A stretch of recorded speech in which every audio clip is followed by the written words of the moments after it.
हमने शहर को दी एक नई पहचान, हम हैं सिंघानिया बिल्डकॉन।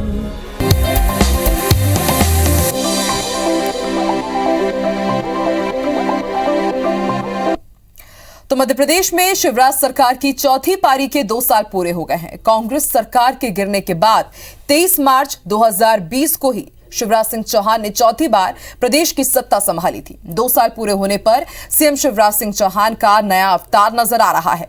मामा से अब सीएम शिवराज सिंह चौहान बुलडोजर मामा कहलाने लगे हैं। बीजेपी दावा कर रही है कि शिवराज के नेतृत्व में मध्य प्रदेश हर क्षेत्र में अग्रणी है। हालांकि कांग्रेस के नेताओं का आरोप है कि 2 साल में प्रदेश का हर वर्ग परेशान हुआ है। ये रिपोर्ट देखिए।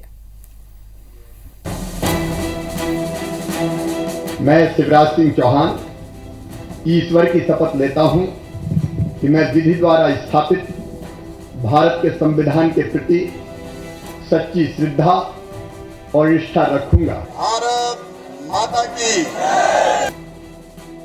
संगठन की, सरकार की कि मिलकर हम बहुत बेहतर काम कर पा रहे हैं।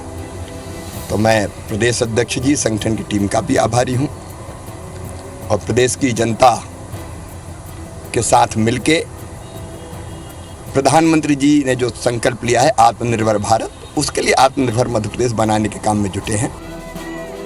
मुख्यमंत्री के तौर पर शिवराज सिंह चौहान की चौथी पारी के 2 साल पूरे हो गए। बीजेपी इस खास मौके पर पूरे प्रदेश में जश्न मना रही है। भोपाल में बीजेपी समर्थकों ने सीएम को अनोखे अंदाज में बधाई दी। बीजेपी विधायक रामेश्वर शर्मा ने मालवीय नगर स्थित अपने बंगले के बाहर बुलडोजर की परेड निकाली। बीजेपी का दावा है कि बीते 2 साल में शिवराज सरकार ने कई ऐतिहासिक काम किए। मुख्यमंत्री की अगुवाई में मध्य प्रदेश हर क्षेत्र में अग्रणी भूमिका निभा रहा है। हमारे नेतृत्व ने मध्य प्रदेश के अंदर गरीबों के जीवन बदलने का काम किया है, गरीबों का विश्वास अर्जित किया है और इस मध्य प्रदेश को आगे बढ़ाने का हम काम कर रहे हैं। मध्य प्रदेश आगे, हमारा नेतृत्व जिस प्रकार से काम कर रहा है, मध्य प्रदेश लगातार आगे बढ़ रहा है। मध्य प्रदेश आज हर तरफ चहुमुखी विकास कर रहा है। बहुत बहुत शुभकामनाएं, वो आगे बढ़े और प्रदेश का नेतृत्व करें और प्रदेश में भारतीय जनता पार्टी की सरकार पुनः बने। 2 साल पूरा होने के एक दिन पहले ही सीएम शिवराज ने चेतावनी देते हुए कहा कि अब प्रदेश में अपराधियों को माफी नहीं मिलेगी। मामा का बुलडोजर सबको दफन कर देगा। जाहिर है शिवराज सिंह ने महिला सशक्तिकरण और उनकी सामाजिक आर्थिक आत्मनिर्भरता के लिए एक के बाद एक कदम उठाए। उनकी तकरीबन हर योजना में महिलाओं की चर्चा होती है। वहीं आने वाले समय में भी सीएम महिलाओं और किसानों को लेकर कई योजनाएं शुरू करने वाले हैं। शिवराज सरकार लाडली लक्ष्मी योजना के बाद अब लाडली लक्ष्मी 2 लाने की तैयारी में है। लेकिन अब बुलडोजर मामा की नई छवि उन्हें इससे कहीं आगे ले जाएगी, इस पर भी काम जारी है। मामा को बुलडोजर मामा का खिताब मिल चुका है। हालांकि शिवराज सरकार के 2 साल की उपलब्धियों पर विपक्ष अब भी सवाल उठा रहा है।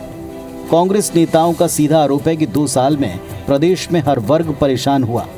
बुलडोजर का इस्तेमाल प्रदेश में आतंक फैलाने के लिए किया जा रहा है। हुई सरकार, कमलनाथ जी की चुनी हुई सरकार को सौदेबाजी से हटाकर बीजेपी, उनके मुख्यमंत्री शिवराज जी और प्रधानमंत्री ने हटाया था। ये भारतीय जनता पार्टी जो खरीद फरोख्त तो फासिस्ट तरीके से सरकारें चल रही है, जनता इनको निश्चित तौर पर बाहर करेगी और इनसे मुक्ति प्राप्त करेगी।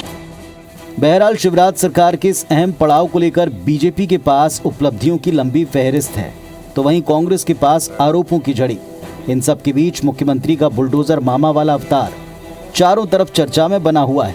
दरअसल 2023 में प्रदेश में विधानसभा चुनाव है, वक्त बहुत कम है। ऐसे में शिवराज सरकार सभी वर्गों को साधने में कोई कसर छोड़ना नहीं चाहती। बीजेपी शासित राज्यों में सबसे लंबे समय तक सीएम रहने का रिकॉर्ड बना चुके शिवराज सिंह चौहान अपनी चौथी पारी को रिकॉर्ड पारी बनाने निरंतर अग्रसर हैं। सुधीर दंडोतिया, IBC 24, भोपाल।